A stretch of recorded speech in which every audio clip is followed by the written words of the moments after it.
During a year filled with pandemic-caused stress, local counselors and attorneys say they're concerned about an uptick in divorces and family burnout. Besides, Patrick Nelson shows us what's going on and how the experts hope we can rebound from the challenges at home. Several months into the COVID-19 pandemic, families are exhausted, frustrated, and if we're being honest, annoyed with each other. Local counselors are working to calm the storm to try to prevent families from being torn apart by divorce.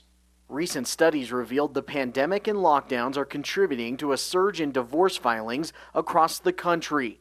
One study showed an increase of 34% in the number of divorce filings compared to last year, and the increase in divorce rates started just 3 weeks into coronavirus lockdowns. Local attorney Stephen Longo says he's seeing it in southern Colorado. I know we're seeing a lot more people on the phone calling us, telling us, thinking about getting a divorce. Do I need a lawyer? What are we going to do? Those sorts of things. Longo is urging couples to see if they can work things out first, because the legal process during COVID-19 restrictions can be drawn out and difficult. Most divorces, what we see, are usually very contentious. Obviously, those hearings are happening, but things are delayed and they're taking longer. This year, Dr. Mark Mayfield says he's seen the stress in many relationships boil over.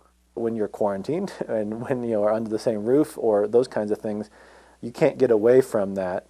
And so it's almost like you are faced with your problems now in a way that is, you have two options. Either I become honest and vulnerable and I want to work on my stuff, or I run. And I know that's really, like, I'm not pulling any punches with that statement, but that's basically what it is. Some advice experts say couples can apply to help their relationships right now: actively work on effective communication, attribute problems to the pandemic, not each other, and try to do positive things together.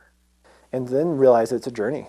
It's not going to get fixed overnight. It took you 5, 10, 15, 20, 3, whatever years to get to this point, and now you've recognized you've got a problem. With kids doing virtual learning and many parents still working remotely, it's a lot of time together in close spaces. The pandemic stress goes beyond just couples, but can also lead to family burnout as well. I can't imagine the impact divorce would have on kids as well, on top of everything else.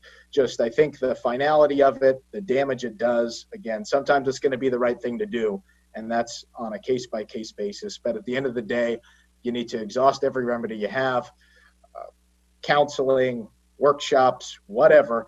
I think it's always worth it before you take that final step, because at the end of the day, it's final. If you or your family could use some extra help managing the stress at home, or maybe you would just like to get some legal advice, we've posted those resources on our website, koaa.com/rebound. Always watching out for you, Patrick Nelson, News 5.